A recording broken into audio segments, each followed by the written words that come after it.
Merhaba sevgili seyirciler. Binbir İcat programıyla yeniden karşınızdayız. Önceki haftalarda olduğu gibi programımızı Binbir İcat kitabının merkeze alarak yapıyoruz biliyorsunuz.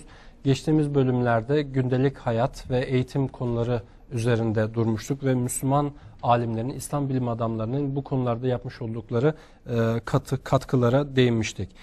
Bugünkü konumuz ise pazar yeri, ticaret, tarım gibi konular olacak. Bu konuları uzmanlarıyla birlikte tartışacağız. Uzman görüşlere başvuracağız. Yine bu bölümde misafirimiz, konuğumuz Fatih Üniversitesi Felsefe Bölümünden Doçent Doktor Salim Aydüz beyefendi. Öncelikle Salim Bey, ben aslında geçen bölümlerde tartışmadığımız, konuşmadığımız Binbir İcat tabiriyle başlamak istiyorum. Anladığım kadarıyla bu kitapta, bu projede icattan, yani inventions dediğimiz bu tabirden biraz daha farklı şeyler anlıyoruz. Yani sadece icat değil, keşifler, farklı yorumlar, metotlar da bunun içine dahil ediliyor galiba. Evet, öncelikle Binbir İcat. Niçin Binbir? Niye 1000 değil 999? Ya bu kitabın içerisinde 1001 tane icat mı var gibi sorular akla geliyor. Şimdi bu kitabı yayınlayan kurum Foundation for Science, Technology and Civilization İngiltere Manchester merkezli bir kurumdur. Tabii bir Avrupa şehri, Avrupa ülkesi İngiltere. Avrupa'da yaşayanlar için Binbir kelimesi değişik bir mana ifade ediyor. Bu nedir? Avrupa'da İslam denilince akla ilk gelen temel konular vardır. Bunların biri Binbir Gece Masalları, Alaaddin ve Lambası, Gemici Sinbad, Ali Baba ve Kırk Haramiler gibi hiçbiri İslam medeniyetini esaslı olarak temsil etmeyen, muhakkak İslam medeniyetinin birer parçasıdır ama İslam medeniyeti bunlardan ibaret değildir. Bunlar İslam medeniyetinin son derece kenarda köşede kalmış ufak tefek detaylarıdır. Halbuki Batı'da bilinçli veya bilinçsiz olarak bunlar İslam ile bir bakıma örtüştürülmüş. Yani İslam medeniyeti sadece edebiyatla, tırnak içerisinde hikaye ve masalla uğraşmadı. Ama bunun yanında bilim ve teknolojide de çok ciddi katkıları oldu aslında demek istediğim bir şekilde. Yani İslam medeniyeti aslında bir bilim ve eğitim medeniyetidir. Dolayısıyla biz Binbir Gece Masalları bilinen klişesini Binbir İcat klişesiyle değiştirmek üzere, belki devrim niteliğinde bir ifadedir. Çok iddialı bir sözdür ama bu iddiayı biz ortaya koyarken neyi iddia ettiğimizi, neyi ortaya koyduğumuzu bilerek ve bilinçli olarak ortaya koyduk. Müslümanların belki sayılmaya kalksa Binbir'den daha fazla icadı vardır. Ki Binbir'den fazladır derken hemen ikinci soruna da cevap olarak söyleyeyim. Biz bu kitapta sadece icatları mı aldık? İcat çünkü bir şeyi hiç kullanılmamış bir şeyi ilk defa ortaya koymaktır. Biz burada sadece ilk defa icat edilen şeyleri değil, yeni geliştirilen, önceden var olup da fonksiyonel bir şekilde kullanılmayan bir takım alat, edevatı, mekanizmaları da kastettik. Ve onun ötesinde daha büyük ve geniş bir başlık olarak İslam medeniyetinin dünya medeniyetine katkılarını ele aldık. İslam medeniyetinin bugünkü modern medeniyete katkıları nelerdir? Bunları kalem be kalem saymaya kalktığımız zaman bunun Binbir'den çok daha fazla olduğunu görürüz. Evet. Dolayısıyla Binbir burada bir nevi sembol bir rakam oldu. Dolayısıyla Binbir İcat kelimesi akılda kalıcılığı kolaylaştırmak maksadıyla seçilmiş bir remiz olarak. Evet. Bu genel girişten sonra aslında bugünkü konumuza dönecek olursak genellikle Avrupa tarihinde modern dönemin başlaması bağlamında tarım devriminden bahsedilir.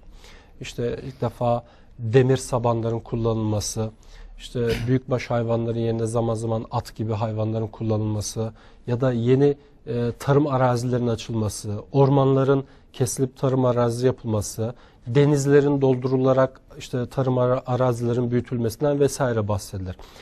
İslam medeniyeti ya da İslam toplumları içinde bu dönemlerde bir tarım devriminden bahsetmek mümkün mü acaba?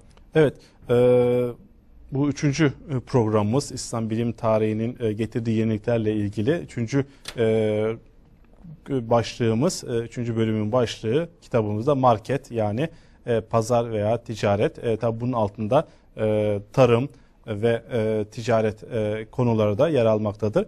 Bugünkü konumuzun posterine ben hemen kısaca göz atmak istiyorum. Posterde biliyor muydunuz sorusuna verilen cevap şu: İslam döneminde 8. 9. yüzyıllarda çek kullanıldığını biliyor muydunuz sorusu, ki Arapça sak kelimesinden geliyor. Ve Bağdat'taki bir tüccar elinde aldığı bir belge ile Çin'in Kanton şehrine gidip Bağdat'taki merkezde bulunan parasını orada bir çekle, bir kağıtla, bir belgeyle kullanabiliyordu. Bu konuyu biliyor muydunuz şeklinde öne çıkartmışlar ki bu konu çok önemli bir konu. Uluslararası ticaretin, uluslararası anlaşmaların ve itimadın ve alışverişin bu seviyede yapılmasını göstermesi açısından çok önemlidir. Çünkü bildiğimiz kadarıyla eskiden değiş tokuş sistemi vardı. Müslümanlar görüyoruz ki bırakın değiş tokuşu, parayı kullanmayı, paranın ötesinde çeki dahi kullanmaya başlamışlar ve bu rentable bir şekilde İslam dünyası ve dış dünyada güvenliğin olduğu bir dönemde bu tür ticari faaliyetlerin kullanıldığını görüyoruz ki bu çok önemli bir konu.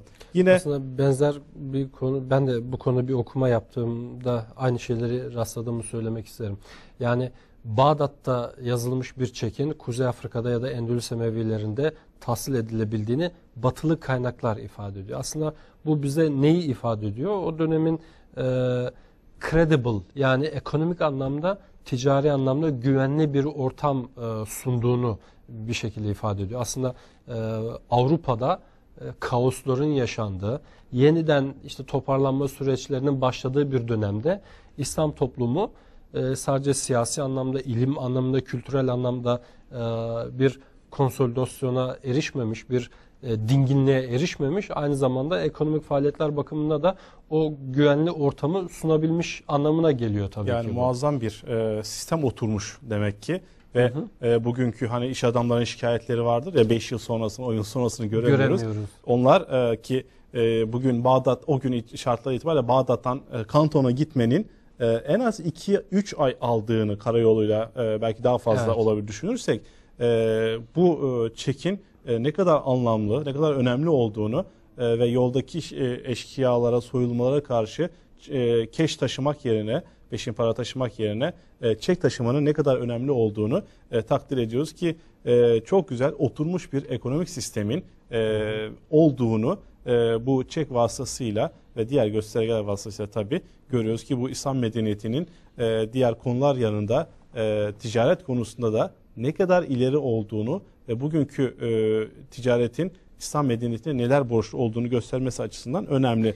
Keza market posterinde öne çıkartılan konulardan bir tanesi de rüzgar değirmenleri, bir market resmi, su değirmenleri ve pazar yeri, ticaret yerini kastediyoruz. Ve tarım devrimiyle ilgili güzel bir resim ki sizin sorunuz da, bugünkü konumuz da tarım devrimiyle ilgili. Daha 9. yüzyıldan itibaren, yani 800 yıllardan itibaren Abbasi döneminde Müslüman çiftçiler yeni icatlar yapmaktaydı. Aslında çiftçi ve icat kelimesi çok enteresan geliyor ama belki ilk defa İslam medeniyetinde bu şey kullanılıyor. Yani icat kelimesi daha ziyade bilim adamları tarafından kullanılır. Müslümanların çiftçileri yeni icatlar yapmışlar ve nedir bunlar? Mesela yeni sulama sistemleri, barajlar ve yeni ürünler. Tabi bu yeni ürün derken ortada hiç olmayan bir ürünü değil. Mesela sadece Mısır'da yetişen bir ürünü İspanya'da yetiştirilebilir hale getirmişler. Veya İspanya'da tanınmayan bir ürünü Bağdat'tan İspanya'ya taşımışlar. Tabi mevsim müsait değil ama ne yapıyorlar? Sulama sistemlerini ve mevsimlerin durumuna göre onların yetişme tarzlarını, şartlarını değiştirerekten bir kısım icatlar, yenilikler ve düzeltmeler yapıyorlar ki bunları yaparken çok enteresan bilimsel yolları kullanıyorlar. Sadece tarımda değil, tarıma paralel olaraktan hayvancılıkta da bitkilerin geliştirilmesinde, büyümesinde veya çeşitlendirilmesinde bilimsel metotları kullanıyorlar. Bilim adamlarının kitaplarında görüyoruz, hayvanlar ve bitkiler sınıflandırılmaya giriliyor, kayıtlara geçiriliyor. Hangi bitki nerede, hangi şartlarda yetişir, ne tür şartlar ister, bunları kayıt altına alıyorlar ki kayıt altına alma demek sisteme veya kainata, tabiata hakim olmanın en önemli adımlarından bir tanesi. Bu şekilde global bir, küresel bir bilgiye sahip oluyorlar. Yani Hindistan'daki bilgiyle Bağdat'taki bilgiyi, Endülüs'teki bilgiyi, İspanya'daki bilgiyi bir araya getirip nerelerde neler çok fazla üretilir. Mesela şeker kamışı bilinmiyordu İspanya'da. Yine Müslümanlar tarafından şeker kamışı götürülüyor. Keza portakal bilinmiyor pek çok yerde. Portakal üretimini taşıyorlar. Yeni ürünleri değişik yerlerde üretme yoluna gidiyorlar. Mesela İpek endüstrisi çok ciddi bir şekilde gelişiyor ve artıyor. İslam dünyasının en yaygın kumaşlarından birisi oluyor. Dolayısıyla bu da çok önemli bir husus, ipeğin gelişmesi. Bir diğer husus da önemli zikredilmesi gereken tarım devrimini itekleyen husus sulama sistemleri. Nehirler her tarafta var, göller var fakat bunların tarlaya ulaştırılması ile tarımda devrim başlıyor ki Müslüman ilim adamları nehirlerden ve göllerden suyun alınıp tarlalara ulaştırılması konusunda bir takım aletler icat ediyorlar ki bu konuda Takiyüddin Rasıd'ın mesela 6 silindirli bir pompa icat ettiğini görüyoruz 16. asırda. Ama ondan önce yine Cezeri'nin suyun nehirden alınıp tarlaya taşınması hususunda suyu kaldıran bir takım otomatik aletler, birden fazla otomatik aletler icat ettiğini görüyoruz. Bunlar çeşitli şekillerde çalışıyor. Bunların görüntülerini de verebiliriz. Resimleri de var. Nasıl çalıştığını ve hem kitapta hem web sayfamızda. Kitapta da güzel resimleri var bunların. Bunlar herhalde verilebilir. Çift pompa sistemli su kaldıraçları var ki bunlar çok önemli. Tarlaya suyun zamanında gitmesi, mesela bazı pirinç gibi, su kamışı gibi sebze meyveler çok fazla su istiyor. Dolayısıyla bunların düzenli sulanması lazım. Ya bunları hemen nehrin kenarına yapacaksın ya da geniş bir ovaya iyi bir sulama sistemiyle bunları arttırabileceksin ki özellikle İspanya'da bu konuda, tarım konusunda çok ciddi ilerlemelerin olduğunu görüyoruz. Çünkü orada özellikle sulama sistemleri ilgili muazzam gelişmeler var. Su değirmenleri yapılıyor. Büyük çarklarla sular nehirlerden tarlalara taşınıyor ve sistemli bir tarım çalışmasıyla tarım devrimi yapılıyor. Mesela toprağın düzenli ekilmesi, hangi bitkilerin ne zaman ekilmesi, uzun köklü, kısa köklü bilgilerin sırayla ekilmesi ve buna benzer şeyler. Ayrıca en önemli husus bugün gündemimizi çok meşgul ediyor. Erozyon konusunda İspanya'daki Müslümanlar çalışma yapıyorlar ve toprağın kaybını engelliyorlar. Nasıl yapıyorlar? Bunu da yine o dönemdeki bilimsel metotlarla yapıyorlar. Ki bu hususta Müslümanların tarım konusundaki çalışmalarla ilgili en önemli eser İbni Avvam'ın Tarım Kitabı isimli kitabı ki burada çok hassas ölçüler, hassas detaylarla ilgili bilgiler var. İbni Avvam önceki medeniyetlerin bu konularla ilgili tüm bilgilerini önce toparlıyor. Yani onları yok saymıyor. Onlardan haberdar. Bu çok önemli. Eski medeniyetlerin tarım kültüründen haberdar. Önce onları ortaya koyuyor.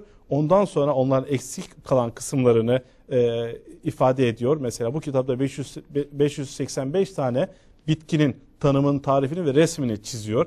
Keza daha sonra hemen 1250'lerde Ez-Zehravi'nin Tasrif isimli kitabında bitkilerin resimleri çiziliyor çok detaylı bir şekilde ve bunları nasıl yetiştirebileceğini ifade eden kitap yazıyor. Ve bunların bitkilerin ne tür hastalıklarla karşılaşabileceği ve bu hastalıklara nasıl mücadele edileceği, dolayısıyla daha iyi ürün nasıl alınacağını ifade ediyor ki bunlar tarım açısından çok önemli. Keza tarım yanında ağaçların ekilmesi ve korunması, arıların daha iyi bir şekilde verim vermesi, bal vermesi için neler yapılması lazım vesaire vesaire. Mesela yine en önemli husus atlar, o dönemde at çok önemli. Atları nasıl kaliteli bir şekilde soyunun devam ettirilmesi, çok meşhur Arap atları. Evet. O Arap ırkının elde edilmesi için muazzam çalışmalar yapıyorlar. En kaliteli, en verimli atların elde edilmesi için atçılık dediğimiz şeyler. Yani tarımla ilgili özetleyecek olursak şunu söyleyebilir miyiz? Yani Müslüman bilim adamları bu konudaki tarımla ilgili envanterleri çıkarmışlar. Bitkiler nerede, nasıl yetişir, doğal ekolojik şartlar nelerdir vesaire. Bu bilgilerin üzerine de teknolojik yaklaşımlarını getirmişti. Sulama sistemleri, su pompaları yapmak suretiyle de teknolojiyi tarımın hizmetine sunmuşlar bir anlamda. Yani suyu kontrol etmek konusunda, noktasında muazzam bir başarıyı yakalıyorlar. Suyu kontrol ederseniz çok iyi ürün alırsınız. Suyu ve toprağı diyeyim. Suyu, toprağı, bir de hayvanları ekleyelim. Bu üçlü kombinasyonu çok iyi bir şekilde organize ederseniz tarımda da hayvancılıkta da başarıyı elde edersiniz ki bunu çok iyi yapmışlar. Aslında İslam medeniyetinin kalbi sayılacak coğrafyalarda çok ciddi nehirler var. Mısır'da Nil Nehri'nin olması, Bağdat'ta Fırat ve Dicle'nin olması. Dolayısıyla burada yapılan tarım faaliyetlerinde o sulama imkanlarını çok önemli kılıyor. Evet, yani sulama sistemlerini çok iyi kullanamazsanız bu verimli toprakları kullanamazsınız. Ben kendim araştırmacı olarak Basra ile ilgili Osmanlı arşivinde çalışırken bir harita gördüğümde çok şaşırmıştım. Yani böyle o kanalların nehirlerden nasıl iç bölgelere kadar kılcal damar şeklinde ilerledikleri vesaire gerçekten çok detaylı, titiz çalışma ve belki de teknolojik anlamda bu tür pompalarla desteklenmesi vesaire gerekiyor. Bu bağlamda sulama, tarım konularıyla ilgili bir uzman görüşe başvurduk aslında. Profesör Doktor Atilla Bir, İslam dünyasının dünyaya kazandırdığı buluşlar konusunda konuşmak istiyoruz. Bu konular arasında özellikle benim çalışma konularımın içine giren saatlerden bahsetmeyi düşünüyoruz. Bu saatler bildiğiniz gibi dünyada çeşitli saat türleri vardır. En eski saat türü güneş saatidir. Ve güneşin dünya etrafındaki hareketinden yararlanır. Yere dikilen bir çubuktan oluşur. Bu tabi güneşin olmadığı zamanlarda kullanışsız yani kullanılamadığından, saati göstermediğinden buna alternatif olarak su saatleri geliştirilmiştir. Bu su saatlerin prensibi bir kaptan dışarıya akan veya bir kabın içine akan sudan oluşur. Bir de kum saatleri vardır. Mum saatleri vardır. En çok kullanılan saat türleri bunlardır. Şimdi Cezeri'nin yani 1206 yıllarında yazmış olduğu bir Kitab-ı Hiyel. Bu Kitab-ı Hiyel'de 11 adet saat anlatılmaktadır. Bu saatlerin içinde özellikle su saatleri çok önem taşır. Aralarında 4 tane de mum saati vardır. Bunlar genellikle büyük monumental tipten yani büyük hacimlerde teşhir edilmek üzere geliştirilmiş olan saatlerdir. Ama masa saatleri şeklinde daha kullanışlı olan saatler de mevcuttur. Filli saat, kitapta ele alınan ve modeli yapılmış olan filli saati anlatmaya kalkarsak, bu batar tipten bir saattir. Belirli bir hacmi olan bir kabı vardır. Bu kap altındaki bir delikten yavaş yavaş suyun içine batar ve tam batma anında kendi ağırlığıyla çeşitli mekanizmaları çalıştırmaya başlar.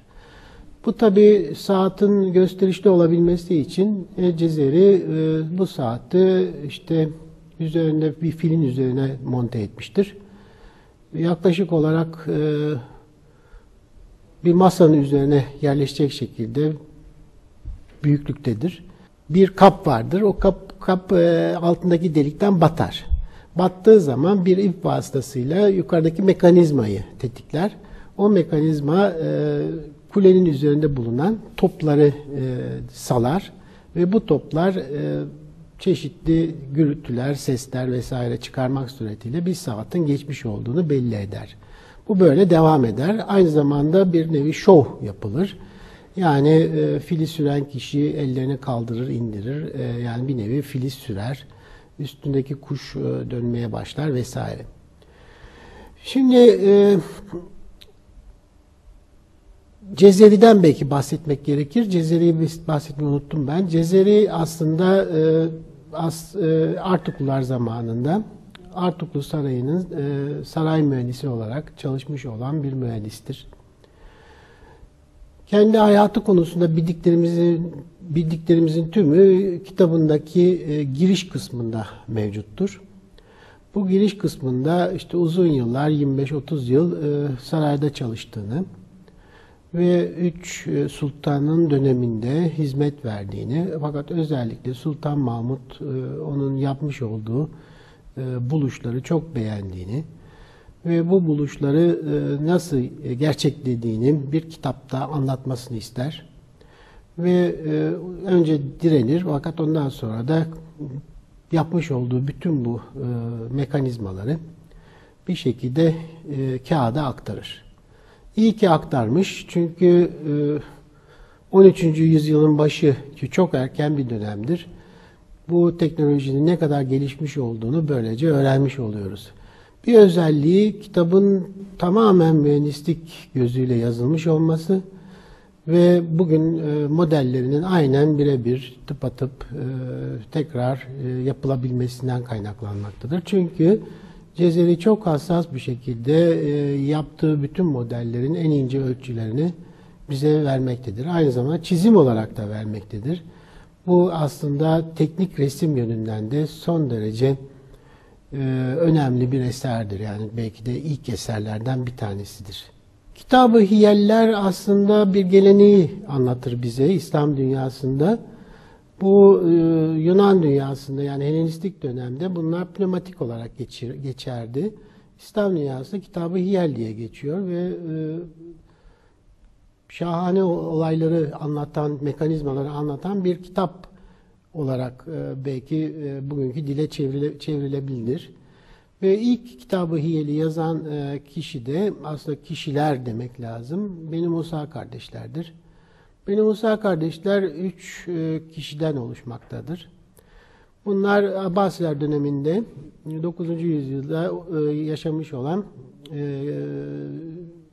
önemli bilim adamlarıdır. Babaları Musa, bunlar da Musa'nın çocukları olarak geçer. Hasan, Muhammed ve Ahmet, 3 kişi.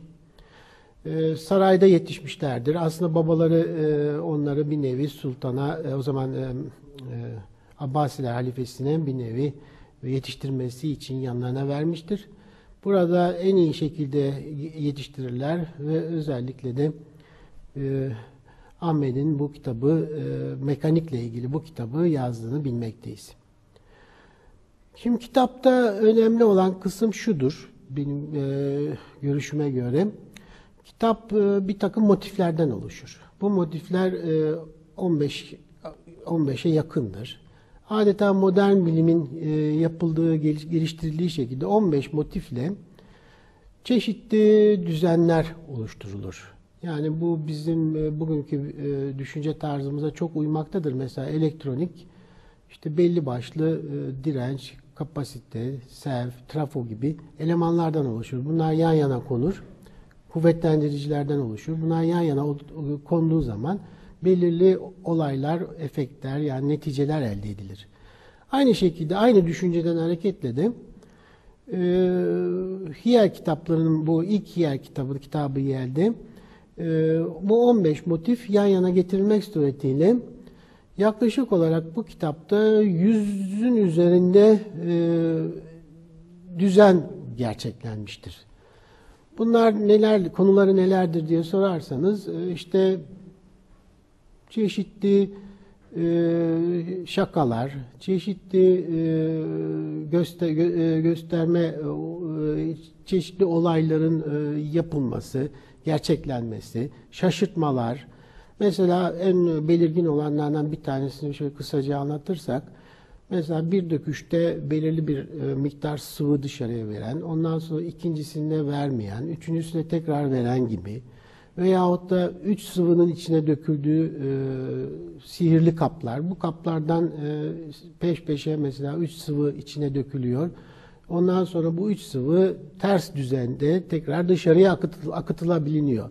İçinde nasıl çalıştığını bilmeyen kişi tabii bunun nasıl meydana geldiğini anlamakta zorlanıyor. Ama biraz bu kitabı okuduğunuz zaman bunun arkasında yatan bu motifleri bilen kişi bunları nasıl yapıldığını anlıyor. Şimdi bu motifleri belki kısaca biraz söylemek lazım. Bu motiflerin içinde en önemli olan kavram boşluğun bulunmamasına dayanıyor. Nitekim boşluk kavramı çok sonradan bilime girmiştir. Ve İslam dünyasında ve Yunan dünyasında aslında boşluk yoktur. Yani bir şey çıktığı zaman yerine başka bir şey girer. Örneğin su varsa hava yoktur. Su çıkarsa hava girer. Bu bir olay yaratmak için bir bahanedir. Ve bununla birçok şeyler gerçeklenebilir, bilinir. Bununla çalışan en önemli eleman da sifondur. Yani sifon bildiğimiz tuvalet sifonu da bu prensiple çalışır. Aslında ta Yunan dünyasından bize gelmiş olan bir elemandır. Boşluk olduğu için su yukarıya çekilir ve akıtılır.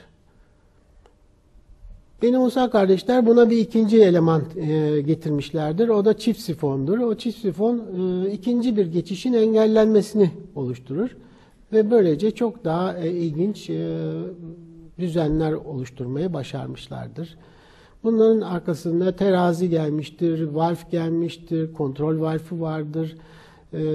Çeşitli hızla ilgili, hızlı akıtmayla, yavaş akıtmayla, konumla ilgili şeyler getirmişlerdir, motifler getirmişlerdir.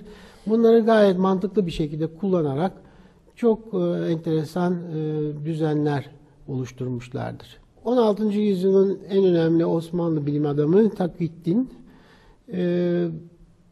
çok farklı konularda kitaplar yazmış olan bir bilim adamı. Özellikle biz onun İstanbul Rasathanesi'nden biliyoruz ama sadece bu değil.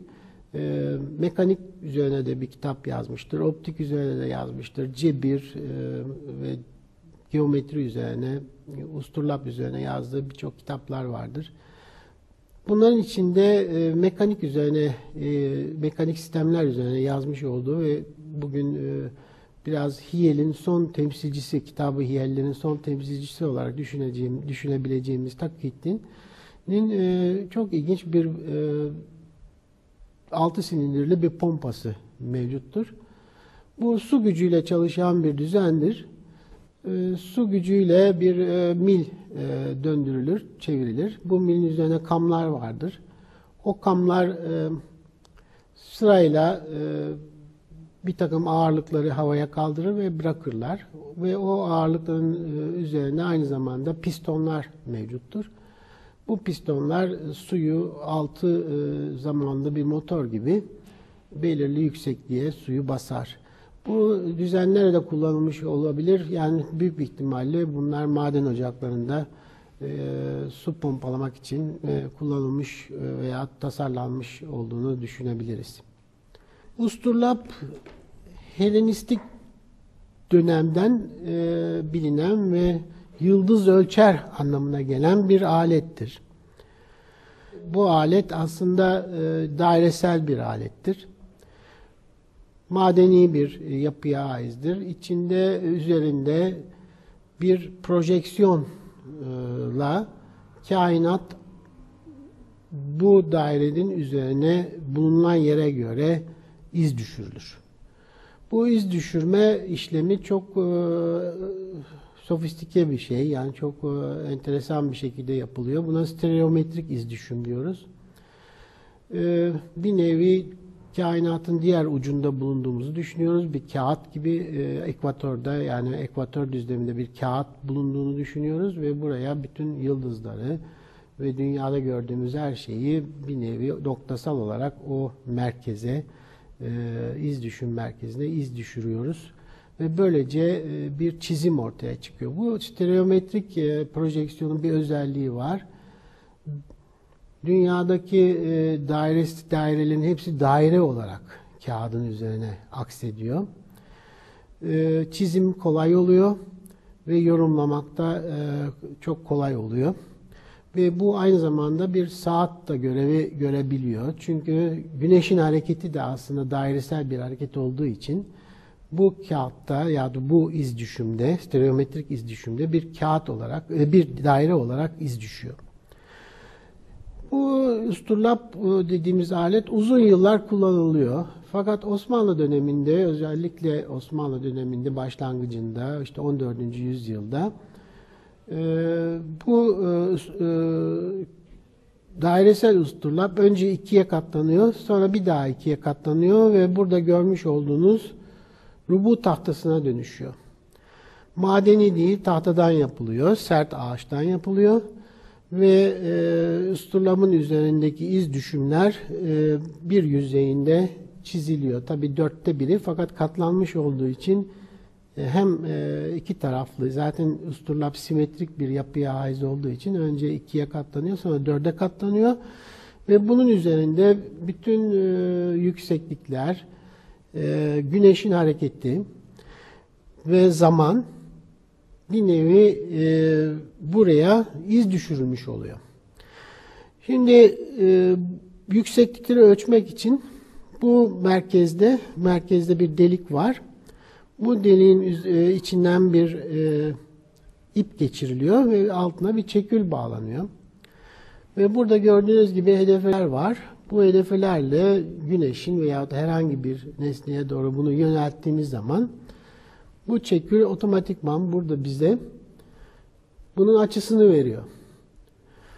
Bu açıyı öğrendiğimiz zaman örneğin güneşi eğer şavullamışsak ve güneşe bakmışsak o güneşin şu anda yerini, yüksekliğini, konumunu, saatin kaç olduğunu, aynı zamanda da ibadetle ilgili pek çok bilgiyi, yani asr-ı sani, asr-ı evvel gibi, yani öğle saati gibi ibadetle ilgili olarak bilgileri de buradan otomatikman güneşten elde etmiş oluyoruz ve bunu doğru bir şekilde kullanıyoruz. Çünkü İslamiyet'te ibadet saatleri güneşe bağlı olarak tanımlanıyor. Ve bu mekanik saatlerde bunu yapmak mümkün değil. Çünkü mekanik saat yapay bir saat olduğu için doğrudan doğruya güneşle birebir örtüşmüyor. Yani yaklaşık örtüşüyor. Halbuki bu gerçek bir saat olduğu için, yani gerçek güneşin hareketini buraya yansıttığı için doğru vakitleri buradan öğrenebiliyoruz. Bu sadece bundan ibaret değil. Bu tahtasını çevirdiğimiz zaman arkasında bugün benim düşünceme göre bir bilgisayar da mevcut. Buna ben Osmanlı bilgisayarı diyorum. Aslında Yunanlardan beri bilinen bir prensibi yansıtıyor ama çok pratik bir şekilde bu tahtasının arkasına monte edilmiş vaziyette. Şimdi bu ipi buraya da çekebiliyorsunuz ve buradan da aynı şekilde bu açıları görebiliyorsunuz ve bu açılarla çeşitli hesapları burada yapabiliyorsunuz. Bu hesaplar nedir? İşte iki sayının çarpımı, bölünmesi, karekök, küp kök gibi zor işlemler. Ayrıca sinüsünü, kosinüsünü, tanjantını, ark tanjant, ark sinüs, ark kosinüsünü bu surette hesaplamak çok mümkün oluyor.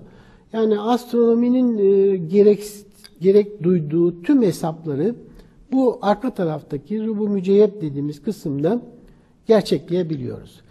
Bunun çok pratik bir alet olması Osmanlıların belki her bilim adamının cebinde olan ve son döneme kadar, Cumhuriyet'e kadar kullanılmış olan bir alet niteliğinde oluyor. Bu belki de dönemde artık bu asırda peki o kadar önemsenmese bile zamanında ne kadar önemli bir alet olduğunu ve çok pratik ve bütün ölçümleri gerçekleme yönünde önem taşıdığını böylece size anlatmış oluyorum. Bunun bir Osmanlı bilgisayarı, bir cep bilgisayarı olduğunu söylemiştim. Aslında pratik olarak pek çok problem de bundan çözülebiliyor.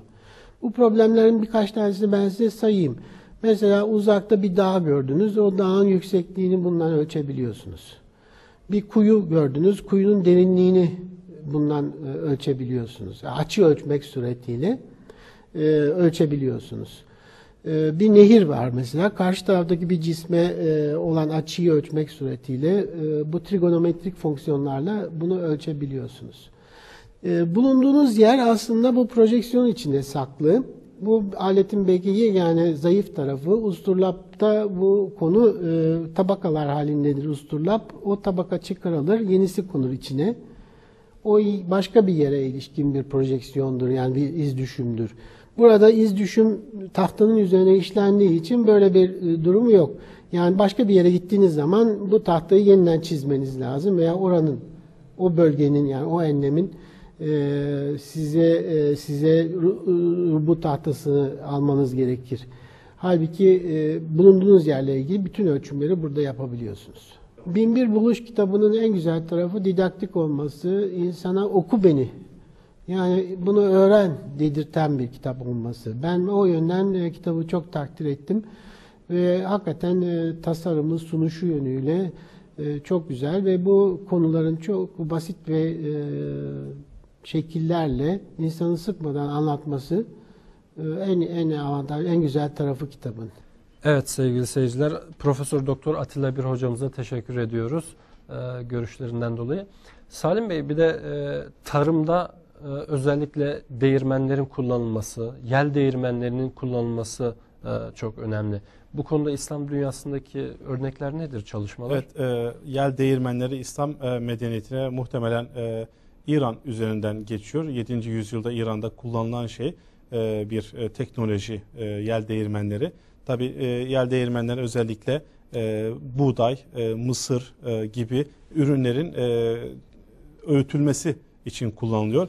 Bu konuda Müslümanlar gerçekten çok muazzam bir teknoloji yakalamışlar ki İran'da bir kısım rüzgar değirmenleri bu tür faaliyetler için hala kullanılmaktadır ki Avrupa'da bilinmeyen bir sistemdir.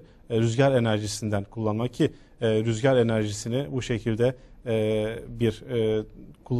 bu tarzda kullanmak ilk defa muhtemelen geniş ve fonksiyonel şekilde Müslümanlar tarafından yapılıyor.